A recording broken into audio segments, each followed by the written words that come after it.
Guys and welcome back. आज हमारा fourth lecture है थर्मोडायनेमिक्स का और होपफुली आप ये पूरा लेक्चर देखोगे और इससे मैक्सिमम जितना आप एक्सट्रैक्ट कर सकते हो उतना ज़रूर एक्सट्रैक्ट करना, ठीक है ना। तो हम लोग बिना टाइम वेस्ट किए स्टार्ट करते हैं guys. Today we are into the fourth lecture of thermodynamics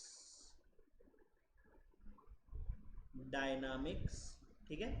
और आज हम लोग स्टार्ट करेंगे फ्लॉट से। फ्लॉट का मतलब क्या होता है? फ्लॉट का मतलब होता है फर्स्ट लॉ ऑफ थर्मोडायनेमिक्स। और फर्स्ट लॉ ऑफ थर्मोडायनेमिक्स हमें सिखाता है law of conservation of energy के बारे में। अब देखो, law of conservation of energy तो हम बचपन से सीखते हुए आ रहे हैं। Law of conservation of energy क्या है कि एनर्जी को हम डिस्ट्रॉय भी नहीं कर सकते, एनर्जी को हम फॉर्म भी नहीं कर सकते हैं।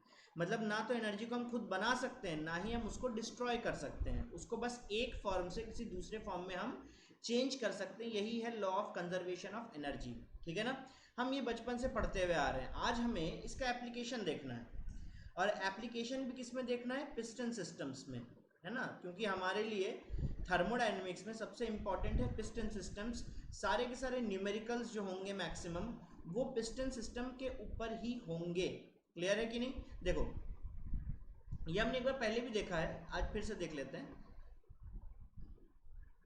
मान लो ये हमारे पास पिस्टन सिस्टम है, ये इसका स्टेट 1 है, ठीक है ना।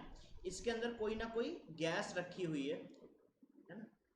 अब पार्टिकल्स अगर होंगे यहाँ पर, तो पार्टिकल्स के साथ आती है उनकी कुछ एनर्जी, जिसको हम लोग यहाँ पे कह रहे हैं इंटरनल एनर्जी। इंटरनल एनर्जी, और इंटरनल एनर्जी को यू से रिप्रेजेंट किया जाता है। जैसे कि मान लो यहाँ पे इस स्टेट में जो इंटरनल एनर्जी है वो कितनी है? वो U1 है। अब बात करते हैं कि इंटरनल एनर्जी होती क्या है। देखो, इसका एक अलग सेक्शन हम लोग लेंगे जहाँ पे इंटरनल एनर्जी के बारे में हम लोग सीखेंगे। Just for the sake of simplicity internal energy को बहुत सिंपल लैंग्वेज में हम सीखते हैं। इंटरनल एनर्जी वो एनर्जी है जो हमारे अंदर है, मतलब जो सिस्टम के अंदर है। सिस्टम के अंदर गैस के पार्टिकल्स हैं, वो मूव कर रहे हैं, उनके पास रोटेशनल मोशन है, उनके पास ट्रांजिशनल मोशन है, उनके पास वाइब्रेशनल मोशन है। हो सकता है अंदर कोई केमिकल एनर्जी हो। तो जो एनर्जी इन्होंने अपने अंदर स्टोर कर रखी है उसी को ही यहाँ पर इंटरनल एनर्जी कहा जा रहा है ना। अब हम अगर इसमें कोई थर्मोडायनामिक प्रोसेस करें, तो थर्मोडायनेमिक प्रोसेस की वजह से ये इंटरनल एनर्जी को हम लोग चेंज कर सकते हैं, है ना। तो इंटरनल एनर्जी को चेंज कौन कर सकता है? एक दूसरी फॉर्म ऑफ एनर्जी, है ना। तो यहाँ पे हम या तो एनर्जी को ऐड कर रहे हैं या तो हम एनर्जी को रिमूव कर रहे हैं, ताकि इंटरनल एनर्जी जो इनिशियल है वो चेंज हो सके, है ना।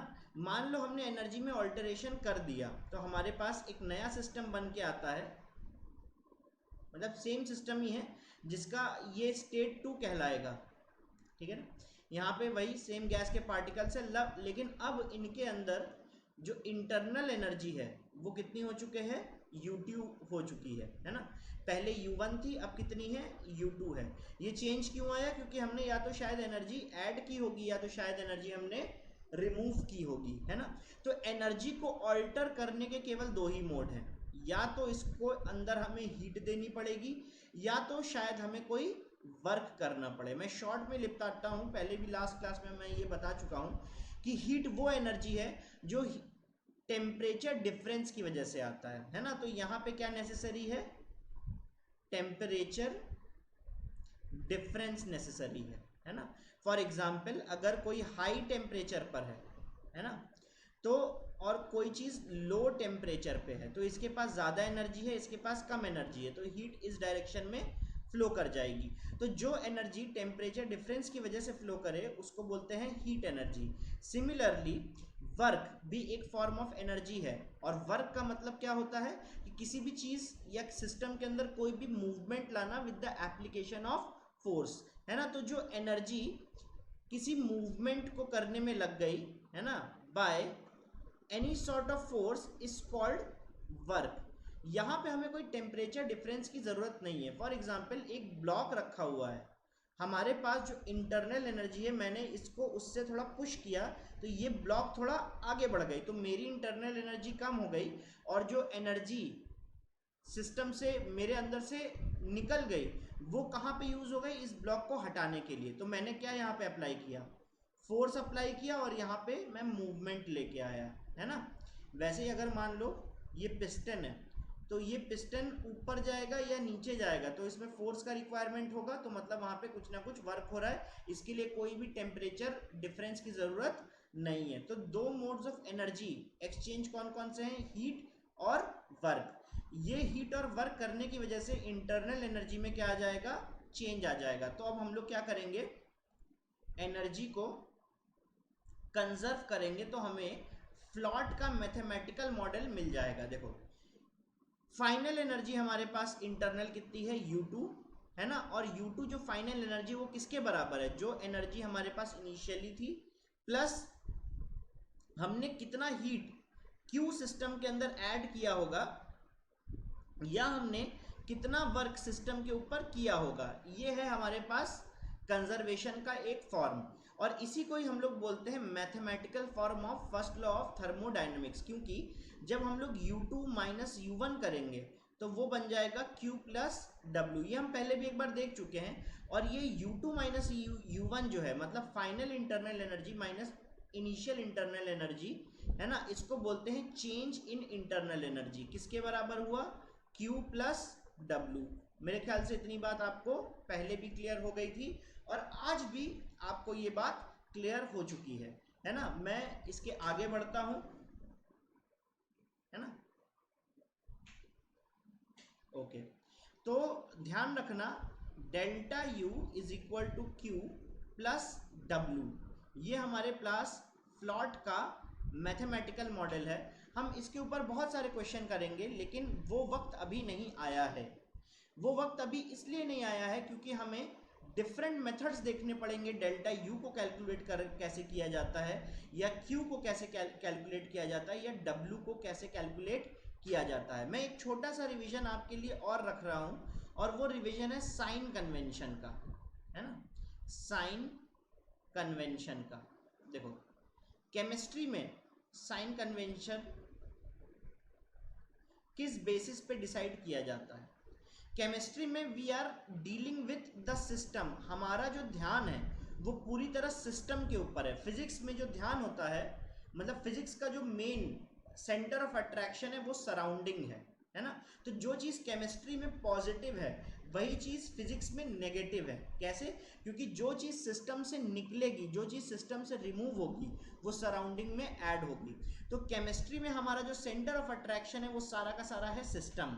हमारी जितनी भी कैलकुलेशन होती हैं वो सारी की सारी सिस्टम के ऊपर बेस्ड होती हैं। तो जो चीज़ भी सिस्टम का इंटरनल एनर्जी, साइन कन्वेंशन का फंडा क्या है कि साइन कन्वेंशन केमिस्ट्री के हिसाब से सिस्टम के बेसिस पे देखा जाता है, और लॉजिक क्या है कि इंटरनल एनर्जी, हम कोई भी काम करें, कोई भी मोड से एनर्जी सिस्टम के अंदर दे, अगर इंटरनल एनर्जी इंक्रीज कर रहा है तो वो वैल्यू पॉजिटिव होगी, और अगर इंटरनल एनर्जी डिक्रीज कर रहा है तो वो वैल्यू नेगेटिव होगी। फॉर एग्जाम्पल, अगर हमने हीट को ऐड किया, है ना, तो जो Q की वैल्यू होगी वो पॉजिटिव होगी, क्योंकि सिस्टम के अगर तुम अंदर हीट को ऐड करोगे तो सिस्टम की इंटरनल एनर्जी बढ़ेगी, क्योंकि तुम एनर्जी को ऐड कर रहे हो।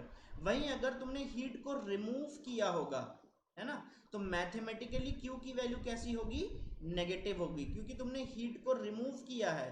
तो इंटरनल एनर्जी से तुमने एनर्जी को निकाला, तो वहां पे इंटरनल एनर्जी डिक्रीज की करेगी, इसीलिए Q की वैल्यू वहां पे हम लोग नेगेटिव मानेंगे। Similarly next mode of heat transfer जो है, सॉरी एनर्जी ट्रांसफर जो है, वो है वर्क, है ना। वर्क अब दो तरह का होता है। Work is done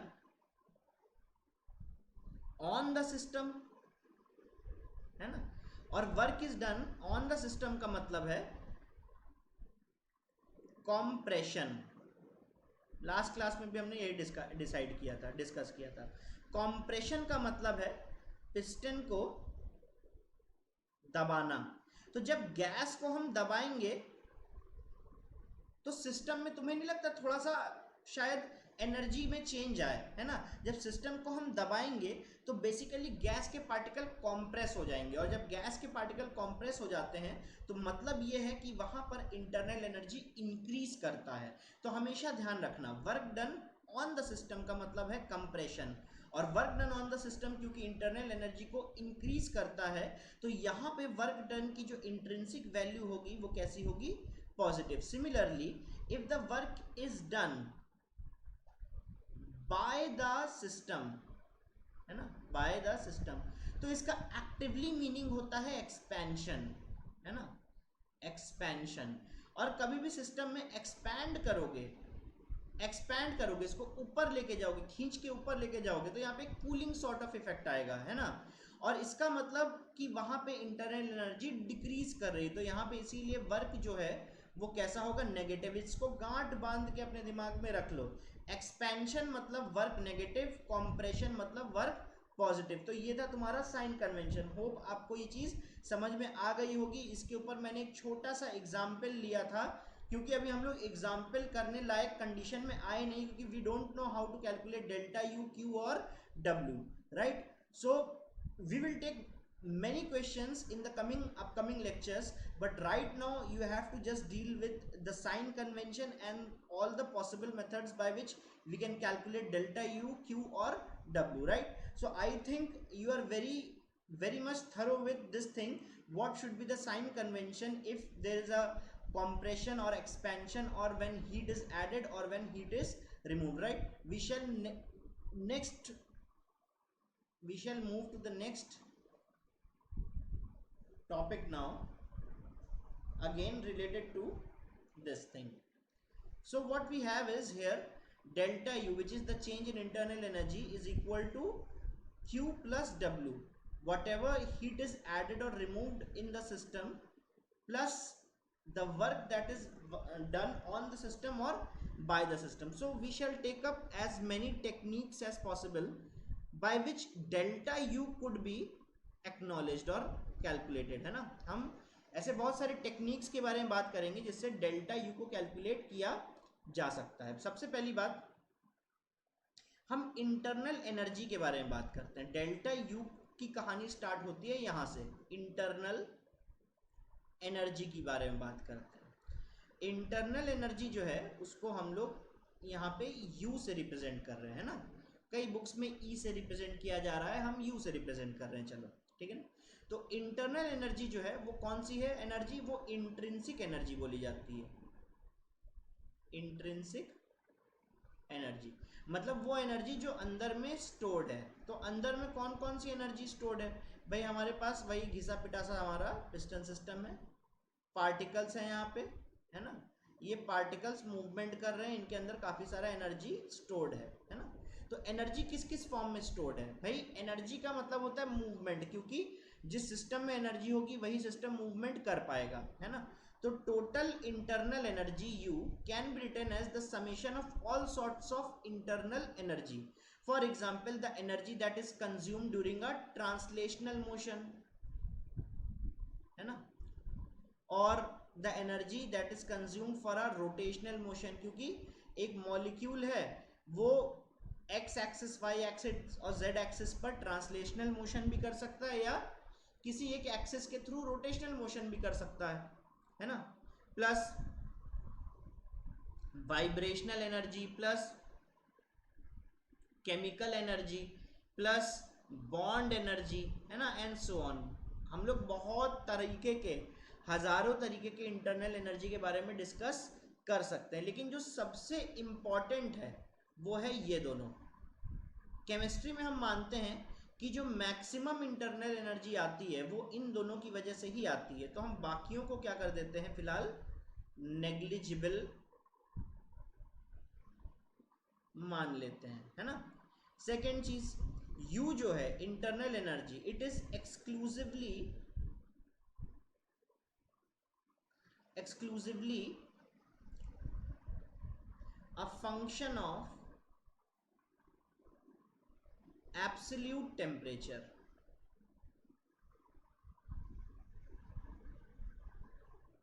absolute temperature।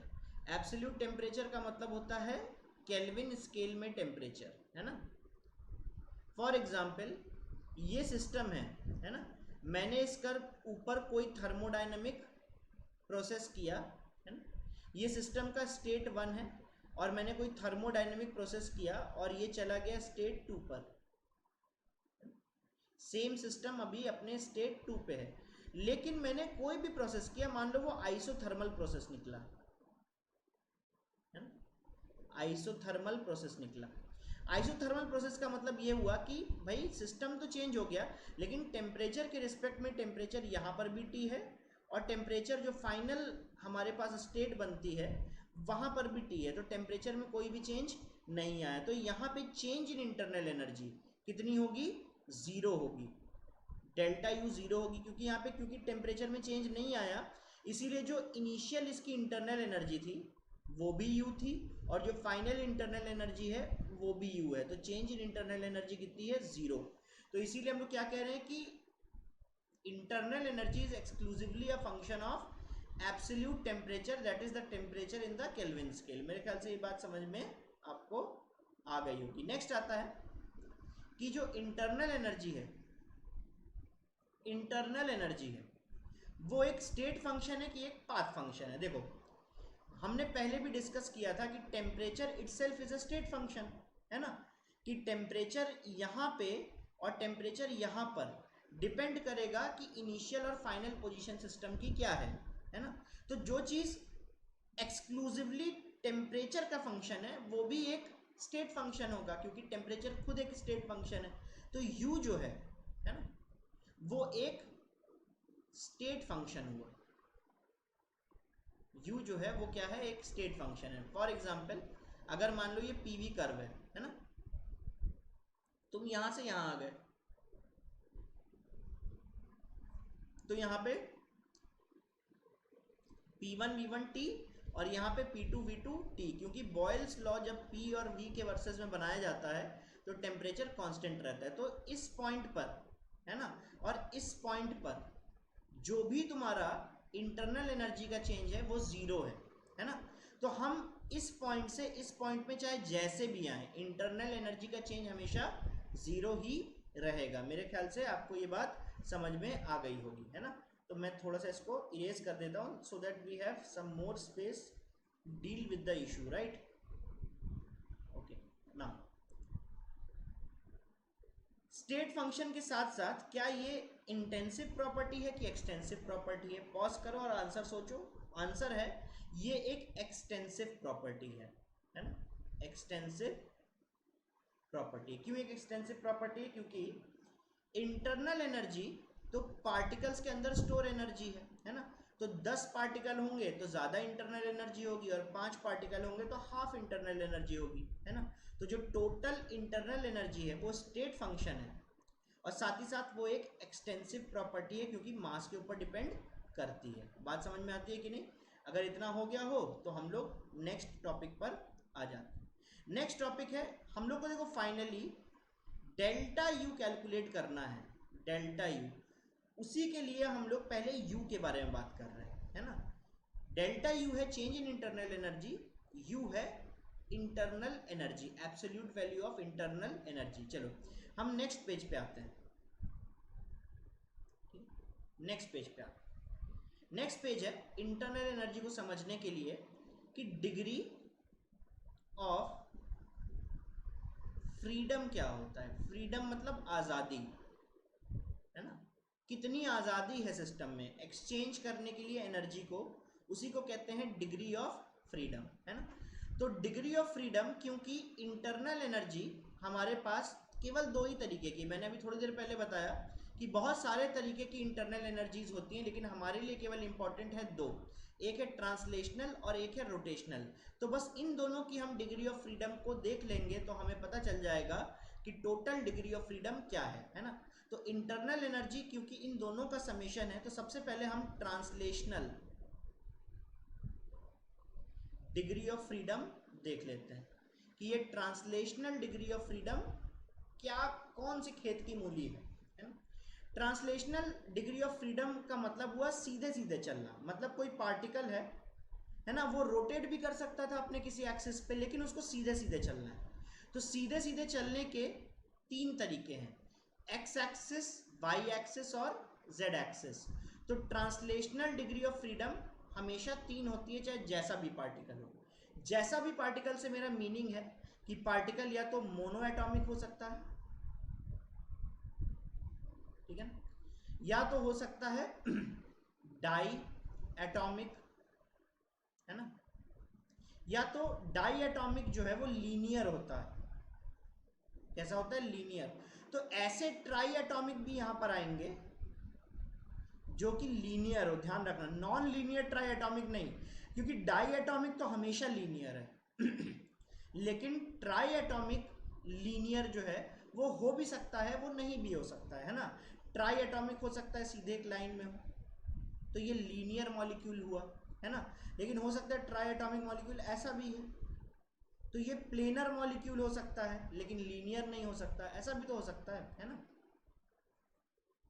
हो सकता है ट्राई एटॉमिक मॉलिक्यूल ऐसा हो अभी, और हो सकता है ऐसा हो। तो ये लीनियर है, ये नॉन लीनियर है। तो डायटॉमिक तो लीनियर होगा ही, ट्राई एटॉमिक लीनियर हो भी सकता है, नहीं भी हो सकता है, लेकिन हम यहाँ पे किन ट्राई एटॉमिक की बात कर रहे हैं जो केवल लीनियर है ना। और एक और हो सकता है जो ट्राई एटॉमिक तो हो लेकिन नॉन लीनियर हो, ट्राई एटॉमिक नॉन लीनियर। तो डिग्री ऑफ फ्रीडम इसके लिए भी तीन है, इसके लिए भी तीन है और इसके लिए भी तीन है, क्योंकि मोनो एटॉमिक हो, डाई एटॉमिक हो, ट्राई एटॉमिक हो, लीनियर हो या नॉन लीनियर हो, वो एक्स एक्सिस, वाई एक्सिस और जेड एक्सिस तीन तीन डायरेक्शंस में मूवमेंट कर सकती है और अपने एनर्जी को डिस्पर्स कर सकती है, ठीक है ना।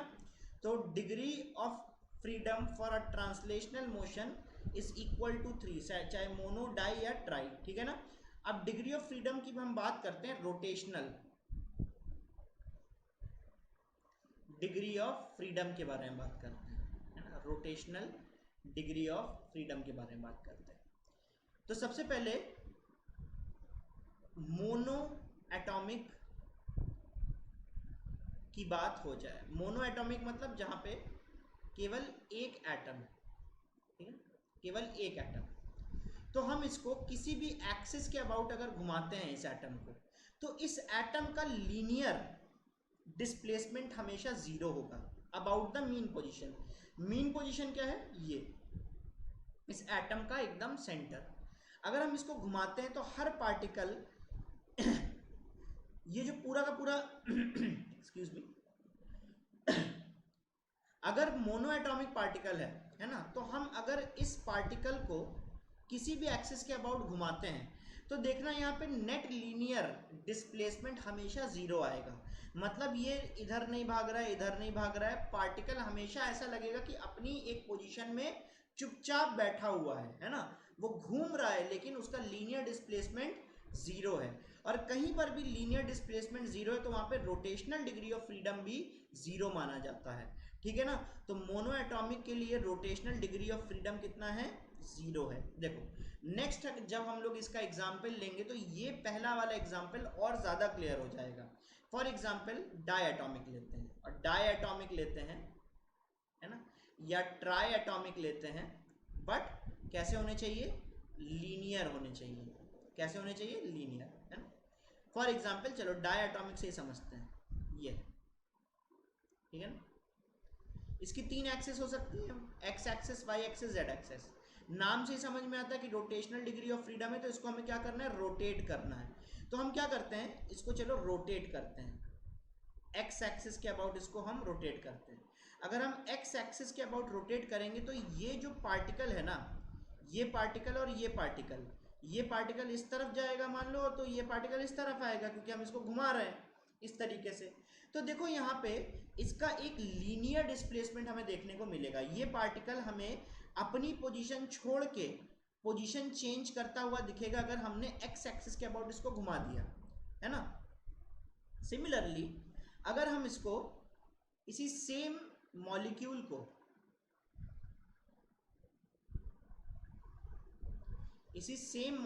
को मान लो z एक्सिस के अबाउट घुमा दें, z एक्सिस के अबाउट, है ना, तो ये कुछ इस तरीके से घूमेगा कि मान लो ये अगर नीचे जाएगा तो ये ऊपर की तरफ जाएगा। मतलब z एक्सिस के अबाउट घुमाने पर भी ये पार्टिकल जो है वो एक लीनियर डिस्प्लेसमेंट तो ले रहा है, मतलब वो अपनी पोजीशन छोड़ के कहीं और तो मूव जरूर कर रहा है। लेकिन अगर मान लो हम इस पार्टिकल को, हम इस मॉलिक्यूल को वाई एक्सिस के अबाउट घुमा दे, मतलब ऐसे घुमा दे, तो देखो ये पार्टिकल अपनी जगह पे ही बना रहेगा। मतलब ये तो घूमेगा, ये तो घूमेगा, लेकिन ये जो पार्टिकल है ये अपनी लीनियर पोजीशन चेंज नहीं कर रहा है, ना ही ये अपनी लीनियर पोजीशन चेंज कर रहा है ना। तो out of 3 direction, x axis, y axis and z axis, एक एक्सिस जो होगा उसके अबाउट लीनियर डिस्प्लेसमेंट 0 है, लेकिन बाकी दो के अबाउट लीनियर डिस्प्लेसमेंट कुछ ना कुछ तो जरूर होगा। तो यहाँ पे जो डिग्री ऑफ फ्रीडम होती है वो कितनी होती है? 2। ध्यान रखना, मोनो के लिए डिग्री ऑफ फ्रीडम रोटेशनल में 0 होती है ना, डाई एटॉमिक या ट्राई एटॉमिक, लेकिन जो लीनियर है वहां पे डिग्री ऑफ फ्रीडम कितनी होती है? 2 होती है। तो एक और क्यों पीछे रहे, हम नेक्स्ट पेज में जाते हैं। नेक्स्ट पेज में जाते हैं तो अब हम बात करते हैं ट्राई एटॉमिक, लेकिन कैसा? Non linear. ट्राई एटॉमिक लेकिन कैसा? Non linear. अब बात समझ में आ रही, ठीक है। नॉन लीनियर है, इस तरीके का है मान लो, है ना, इस तरीके का है, सॉरी, नॉन लीनियर है, इस तरीके का है मान लो, ठीक है। तो इसको एक्स एक्सिस, वाई एक्सिस या जेड एक्सिस के अबाउट कहीं से भी घुमा दो, है ना। एक्स एक्सिस के अबाउट घुमा दोगे तो ये और ये अपना लीनियर पोजीशन चेंज करेंगे, है ना। वाई एक्सिस के अबाउट अगर घुमा दोगे तो अभी भी ये दोनों चेंज करेंगे। तुम कोई भी एक्सिस ले लो, एक ना एक पार्टिकल अपना लीनियर पोजीशन चेंज जरूर करेगा। तो यहाँ पे जो रोटेशनल डिग्री ऑफ फ्रीडम होती है वो कितनी होती है? 3 होती है ना। तो हम टोटल डिग्री ऑफ फ्रीडम की बात करते हैं, टोटल डिग्री ऑफ फ्रीडम की, है ना। किसकी किसकी टोटल डिग्री ऑफ फ्रीडम? सबसे पहले मोनो की बात करते हैं, है ना। टाइप कैसा है? मोनो, मोनो एटॉमिक, है ना। उसमें भी ट्रांसलेशनल डिग्री ऑफ फ्रीडम लिखेंगे, है ना, और उसके बाद हम लोग लिखेंगे रोटेशनल डिग्री ऑफ फ्रीडम, और लास्ट में लिखेंगे टोटल डिग्री ऑफ फ्रीडम, ठीक है। तो सबसे पहले बात करते हैं मोनो के लिए, मोनो एटॉमिक के लिए। तो हमने देखा कि ट्रांसलेशनल 3 लिखा था, रोटेशनल 0 लिखा था, टोटल कितने हो गए? 3। अब हम लोग बात करेंगे डाई, ट्राई, लेकिन जो कैसे हो? लीनियर हो, है ना। और लास्ट में बात करेंगे यहाँ पे 3, यहाँ पे कितना? 2, तो टोटल कितने हो गए? 5। और यहाँ पे हम लोग बात करेंगे ट्राई एटॉमिक की, लेकिन कैसा होना चाहिए? नॉन लीनियर होना चाहिए। तो यहाँ पे 3 और यहाँ पे 3, तो टोटल डिग्री ऑफ फ्रीडम कितना? 6। ये आपको ध्यान रखना, आखिरी सांस तक याद रखना है बात। अगर मोनो एटॉमिक है, डाई एटॉमिक या ट्राई एटॉमिक लीनियर है, या ट्राई एटॉमिक नॉन लीनियर है, तो टोटल डिग्री ऑफ फ्रीडम कितना होगा? 3, 5 एंड 6। ये बात याद कर लो। मैं आता हूं नेक्स्ट पोर्शन पे, है ना। नेक्स्ट जो है उसको बोलते हैं law of equipartition of energy, law of equipartition of energy. अब ये law of equipartition of energy क्या है? ये कहता है कि इन मॉलिक्यूल्स और पार्टिकल्स, है ना, हाफ केटी जितनी energy, half KT of energy, है ना, half KT of internal energy is reserve for each degree of freedom. मतलब हमने देखो फाइनली बात यहीं पे आके खत्म करनी है कि इंटरनल एनर्जी कैलकुलेट कैसे करें। तो अभी हमने डिग्री ऑफ फ्रीडम देख ली, तो बोल रहा है कि ईच डिग्री ऑफ फ्रीडम के लिए law of equipartition of energy कहता है कि इंटरनल एनर्जी कितनी होगी? हाफ के टी। तो टोटल अगर हमारे पास, टोटल हमारे पास इंटरनल एनर्जी कितनी है U, है ना, पर डिग्री ऑफ फ्रीडम, पर डिग्री ऑफ फ्रीडम हमारे पास है F इंटू हाफ KT, है ना, पर डिग्री ऑफ फ्रीडम। एक सेकेंड, ठीक है, देखो एक डिग्री ऑफ फ्रीडम में हमारे पास टोटल कितने, एक डिग्री ऑफ फ्रीडम में हमारे पास एक पार्टिकल के लिए कितना एनर्जी रिजर्व्ड है, इंटरनल एनर्जी हाफ KT। तो U का मतलब है इंटरनल एनर्जी, और यहाँ पार्टिकल लिख रहे हैं, मतलब एक पार्टिकल की इंटरनल एनर्जी कितनी होगी, हाफ KT इंटू उसकी टोटल डिग्री ऑफ फ्रीडम कितनी है, तो हाफ KT इंटू F, ये आ जाएगा कि नहीं।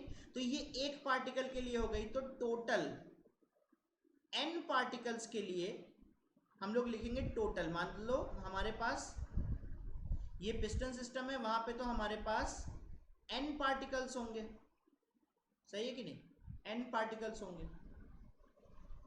तो अगर हमारे पास n पार्टिकल्स हैं तो एक पार्टिकल के लिए इतनी एनर्जी है इंटरनल, तो टोटल एनर्जी कितनी होगी, टोटल एनर्जी होगी F, है ना, बाई 2 इंटू एन, मतलब हमें इस टोटल को n से मल्टीप्लाई कर देना पड़ेगा, तो F by 2 into n into k into t. तो n यहाँ पे क्या है, n है नंबर ऑफ पार्टिकल्स, यहाँ पे n क्या है, नंबर ऑफ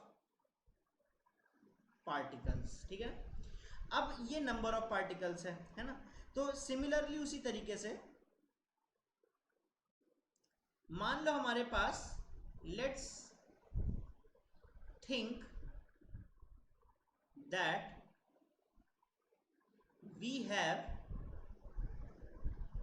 1 मोल पार्टिकल्स, है ना, और 1 मोल पार्टिकल्स का मतलब एवोगैड्रोस नंबर ऑफ पार्टिकल्स होते हैं, है ना। तो अगर हमारे पास 1 मोल पार्टिकल है ना, तो हमारे पास internal energy of 1 mole particle कितना हो जाएगा, F अपॉन 2 इंटू Na मतलब एवोगैड्रोस नंबर। देखो नंबर ऑफ पार्टिकल्स जो था वो n था, लेकिन यहाँ पे नंबर ऑफ पार्टिकल्स तो Na के बराबर है, तो यहाँ पे हम n की जगह Na पुट कर देंगे इंटू KT। अब ये जो K होता है, K होता है R अपॉन n, है ना, K क्या होता है, R अपॉन n। K का मतलब है बोल्ट्जमैन कांस्टेंट, है ना, और R का मतलब है gas constant, R upon Na gas constant. तो बेसिकली K बोल्ट्जमैन कांस्टेंट क्या कह सकते हो, जैसे R जो है उसको अगर हम Na से डिवाइड कर देते हैं तो वही हमारा बोल्ट्जमैन कांस्टेंट बन जाता है। तो ये इंटरनल एनर्जी हमने पर मोल निकाली थी कि नहीं, तो अब हम लोग क्या कर सकते हैं, इंटरनल एनर्जी पर मोल जो है उसको हम थोड़ा एक्सपैंड करते हैं। यहाँ पे ये Na है, इंटू K को हम R अपॉन Na लिख सकते हैं इंटू T, तो Na और Na कैंसिल, बचा कितना, F बाई 2 इंटू RT। तो ध्यान देना, देखने वाली बात यह है, मैं फिर से पेज चेंज करता हूं कि internal energy of a mole of gas is equal to the degree of, total degree of freedom divided by 2 into R into T। तो टोटल इंटरनल एनर्जी, मान लो हमारे पास सिस्टम है जहां पे हमारे पास इस बार n मोल्स है ना, पहले n पार्टिकल्स थे, अब हमारे पास n मोल्स है, तो टोटल इंटरनल एनर्जी कितना हो जाएगा, F बाई 2, एक मोल के लिए अगर इतना है तो n मोल के लिए n into r into t. तो फाइनली हमें यहां पर आना था, फाइनली हमें यहां पर आना था। तो टोटल एनर्जी, जिसको हम केवल U के तरह ही डिनोट करेंगे, total internal energy in terms of degree of freedom कैसे लिखा जाएगा, F बाई 2 इंटू NRT, है ना। फॉर एग्जाम्पल हम लोग अगर बात करें, find the internal energy U for 10 moles of oxygen gas at 300 kelvin. तो ये कैसे निकाला जाएगा, देखो पहले इंटरनल एनर्जी निकालना है, और तो हमें क्या गिवन है, मोल्स गिवन है। तो हमारे पास n की वैल्यू 10 मोल्स गिवन है। मैं बहुत ही सिंपल अभी क्वेश्चन इसलिए करा रहा हूं आपको क्योंकि अभी तक हम उस स्टेज में नहीं पहुंचे जहां पर हम लोग चीजों को मैथमेटिकली सॉल्व कर सके, क्योंकि हमें u के बाद q और w भी पढ़ना पड़ेगा, उसके बाद ही हम मैथमेटिकली चीजों को सॉल्व करेंगे। तो बहुत छोटे छोटे जो क्वेश्चन जिससे आपके दिमाग में कॉन्सेप्ट एकदम बस जाए, हम केवल उसके बारे में अभी फिलहाल यहाँ पर बात कर रहे हैं। तो यहाँ पे n की वैल्यू कितनी गिवन है, 10 गिवन है। टेम्परेचर कितना गिवन है, 300 केल्विन गिवन है। क्योंकि ऑक्सीजन गैस है तो ये तो डायटोमिक गैस है, जिसमें डायटोमिक गैस के लिए F की वैल्यू कितनी होती है, टोटल 5। आप पीछे पेज पलट के देख सकते हो अगर आप ये चीज भूल गए हो तो, है ना। तो हम लोग U लिखते हैं। तो absolute internal energy is equal to F/2 मतलब 5/2 इंटू n का मतलब 10 मोल इंटू r की वैल्यूज हो सकती हैं, r की वैल्यू 8.31 भी हो सकती है, r की वैल्यू 1.99 भी हो सकती है, r की वैल्यू 0.082 भी हो सकती है। उसी के हिसाब से आपका एनर्जी का यूनिट डिसाइड होगा, है ना, कि U आपने जूल में निकाला है कि कैलोरी में निकाला है। तो एनीवेज हम R को एज अ वेरिएबल यहाँ पे पुट कर देते हैं। और टेम्परेचर कितना है, 300। तो यहाँ पे 300 का 150, है ना। तो U हमारे पास कितना आ गया,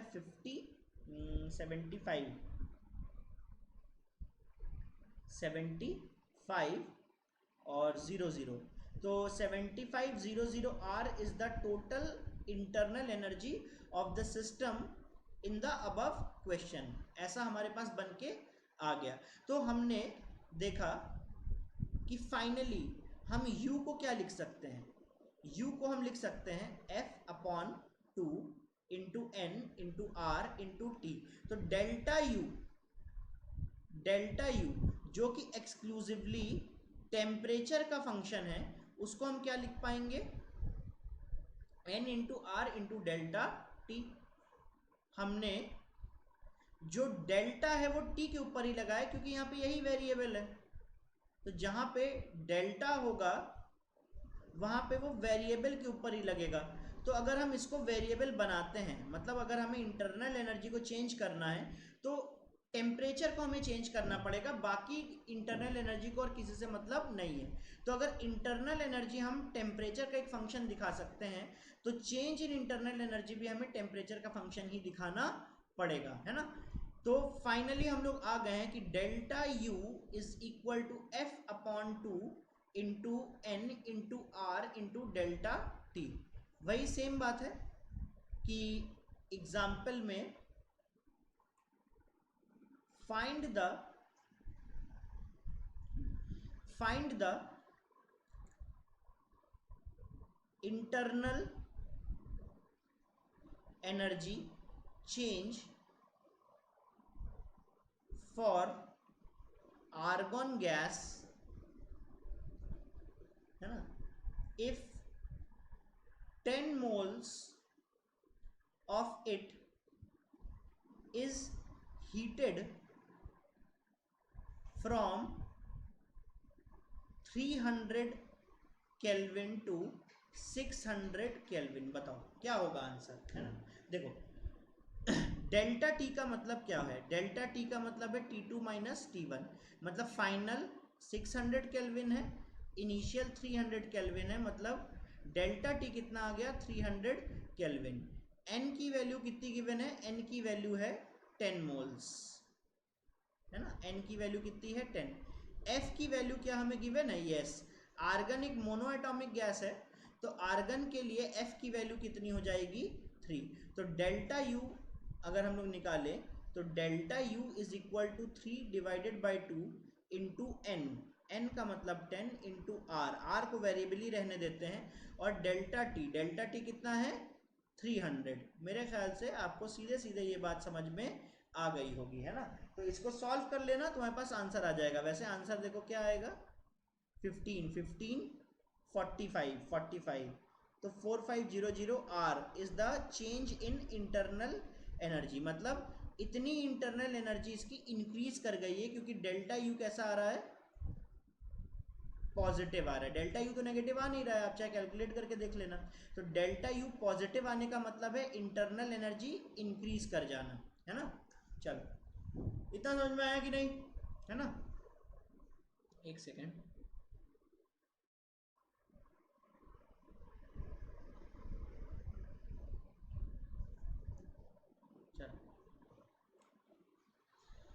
ओके गाइस, तो आज हमने डेल्टा यू के बारे में पढ़ा कि हमें डेल्टा यू कैसे कंपेयर करना है। आई होप आपको ये लेक्चर समझ में आया होगा, और please give your valuable suggestions regularly so that every time I come up with the video, I come up with the solution as well as with the rectification portion as well. Okay, so today we shall only dealing with these things only. From the next class onward, in this plot, what we have learned so far is delta U is equal to Q plus W. We have learned some techniques regarding this delta U. Yes, we have learned that this delta U can be calculated as per this equation, that delta U is equal to F upon 2 into N into R into delta T. As delta U is exclusively a function of temperature, so it can be calculated as a function of difference of temperature. Yes, so in the next class we shall deal with the various methods by which we can calculate Q as well as how we can calculate W. Okay, that is work. So that is all for now, and please take care. The times are not good. आपको जैसे पता ही कि Covid का भी समय चल रहा है, तो अपने आप को सेफ रखिए, घर पे रह के इंटरनल स्टडीज़ कीजिए। ठीक है, चलो, थैंक यू।